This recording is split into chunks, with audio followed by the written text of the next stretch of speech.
Bedtime story. Hi kids! For today's book, we are going to read Stanley and the Magic Lamp by Jeff Brown and pictures by Scott Nash. This time, we are going to read Chapter 2, The Askit Basket. If you have this book, grab it and let's start reading.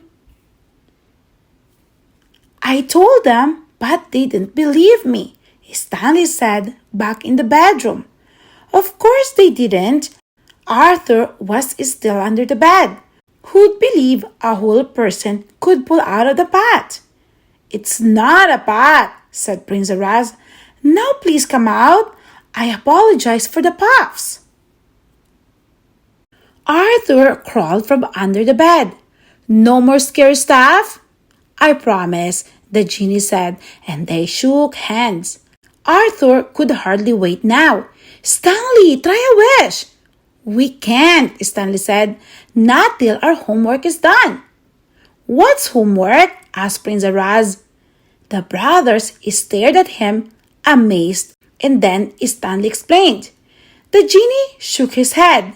After school time, when you could be having fun, he said, where I came from, we just let Askit Baskets do the work. Well, whatever they are, I wish I had one, said Stanley, forgetting he was not supposed to wish. Prince Harash laughed. Oh, look behind you.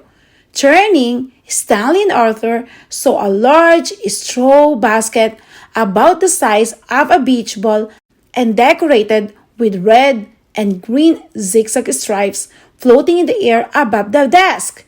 Yip, said Arthur. More scary stuff. Don't be silly, said the genie. It's a perfectly ordinary Askit basket. Whatever you want to know, Stanley, just ask it. Feeling rather foolish, Stanley leaned forward and spoke to the basket. Can I have the answers for my math homework? It's the problem on page 20 of my book. The basket made a steady sound, and then a man's voice rose from it, deep and rich like a TV announcer's. Thank you for calling Askit Basket, it said. We're sorry, but all our answer genies are busy at this time. Your question will be answered by the first available personnel. While we wait, enjoy the selection of genies. Stanley stared at the Askit Basket. Music was coming out of it now, the sort of soft, faraway music he had heard in the elevators of a big office buildings. Prince Harass shrugged. What can you do? It's a very popular service. There was a click and the music stopped. Now a female voice full of bouncy good cheer came from the basket. Hi, this is Shireen. Thanks a whole bunch for waiting. And I would like at this time to give you your answers. The first answer is 5 pears, 6 apples, 8 bananas. The second answer is Tom is 4 years old, Tim is 7, Ted is 11. The third, wait, Stanley shouted. I can't remember all this. A written record created especially for your convenience is in the basket, sir, said a cheery voice. Thanks for calling Askit Basket and have a real nice day. Lifting the lid of the basket, Stanley saw a sheet of paper with all his answers on it. Oh, good, he said. Thank you. Can my brother talk now, please? Arthur cleared his throat. Hello, Shireen, he said. This is Arthur Lambchop speaking. For English, I am supposed to write about what I want to be. Certainly, Mr. Lambchop, said the basket. Just a teeny moment now to make sure the handwriting. There, all done. Arthur opened the basket and found a sheet of lined paper covered with his own handwriting. He read it out loud. What I Want to Be by Arthur Lambchop. When I grow up, I want to be a president of the United States so that I can make a law not to have any more wars and get to meet astronauts and I would like not to have to go out with girls who want to get all dressed up.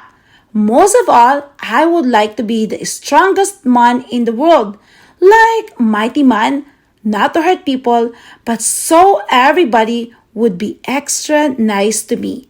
The end. Arthur smiled. That's fine, he said. Just what I wanted to say, Shireen. Good, said the basket. Bye now. Have a super day. The brothers called goodbye, and Prince Haras plucked the basket out of the air and set it on the desk by his lamp. There, homework's done, he said. That was a very ordinary sort of wish, Stanley. Isn't there anything special you've always wanted? Something exciting? Stanley knew right away what he wanted most. He had always loved animals. How exciting it would be to have his own zoo. But that would take up too much space, he thought. Just one animal then, a truly unusual pet. A lion? Yes! What fun would it be to walk down the streets with a pet lion on a leash? I wish for a lion, he said. Real, but friendly. Real, but friendly, said the genie. No problem. Stanley realized suddenly that a lion would scare people and that an elephant would be even greater fun. An elephant, I mean, he shouted. Not a lion, an elephant. What? Said Prince Aras. Oh, Collybutts, look what you made me do. A most unusual head had formed in the air across the room. A head with an elephant strap for a nose, but a small, neat, lion-like ears. There was a lion's mane behind the head. But then came an elephant's body and legs in a brownish gold lion collar. And finally, a little gray elephant tail with a pretty gold ruff at the tip. Altogether, these parts made an animal about the size of a medium lion or small elephant. My goodness, said Stanley. What's that? A lion, said Prince Haras, seemed annoyed. It's your fault, not mine. You overlap your wish. The lion opened his mouth wide, gave a half roar, half snort, growl, honk. That made them all jump, then sat back on his hind legs and went pant pant like a puppy, looking quite nice. Well, we got the friendly part right, said Ginny. The young ones mostly are. Stanley patted him, and Arthur tickled behind the neat little ears. The elephant licked his hands, and Stanley was not at all sorry that he had mixed up his wish.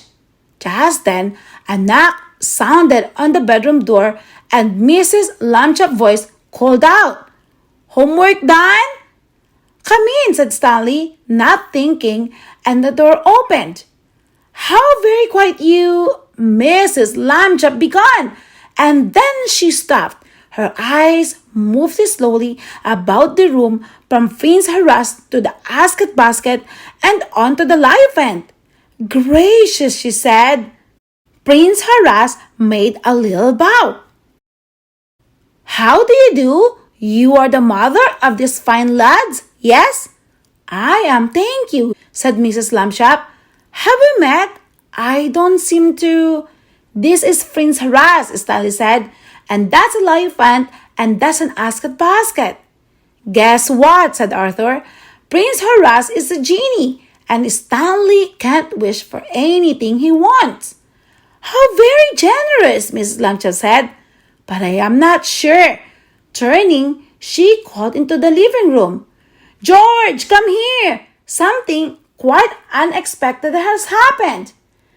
In a moment, Mr. Lambchop called back. I am reading an unusual story in my newspaper about a duck who watches a TV.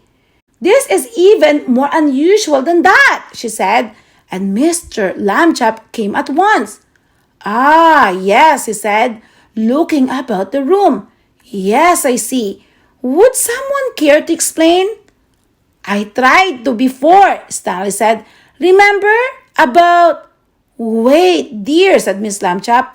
The Lionfant had been making a snuffling, hungry sound, so she went off to the kitchen and returned with a large bowl full of hamburger mixed with warm milk.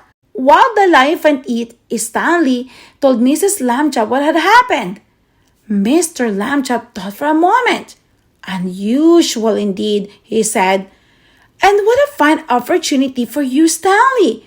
But I do not approve of using the Askit Basket for your homework, boys. Nor will your teachers, I'm afraid. My plan is, let's not tell them, Arthur said. Mr. Lambchop gave him a long look. Would you take credit for work you have not done? Arthur blushed. Oh, well, I guess not. I wasn't thinking. Because of all the excitement, you know. Mr. Lambchop wrote "not in use" on a piece of cardboard and taped it to the Askit Basket. It is too late for more wishing tonight, Mrs. Lambchop said. Prince Haras, there is a folding cot in the closet, so you will be comfortable here. Tomorrow is Saturday, which we'll always spend together in the park. You will join us, yes? Thank you very much, said the genie, and he, Stanley, and Arthur set up the cot. The Lionfant was already asleep, and Mrs. Lambchop picked up his bowl. Gracious, 3 pounds of the best hamburger, and he ate every bit. She put out the light. Good night to you all. It was quite dark in the bedroom, but some moonlight shone through the window. From their beds, Stanley and Arthur could see that Prince Haras was still sitting up in his cot. For a moment, all was silence except for the gentle snoring of the Lionfant, and then the genie said, Sorry about all the snoring. It's having all that nose, probably. It's okay, Arthur said sleepily. Do genies snore? We don't even sleep, said Prince Haras. Your mother was so kind. I didn't want to tell her. She might have felt bad. I'll try to stay awake if you want to talk, Stanley said. No thanks, said the genie. I'll be fine. All those years alone in the lamp, it's nice just having a company. The end. I hope that you guys like it. And if you want to listen or watch for more, tune in and don't forget to subscribe. Thank you guys for watching and listening. See you next time. For watching. Don't forget to subscribe.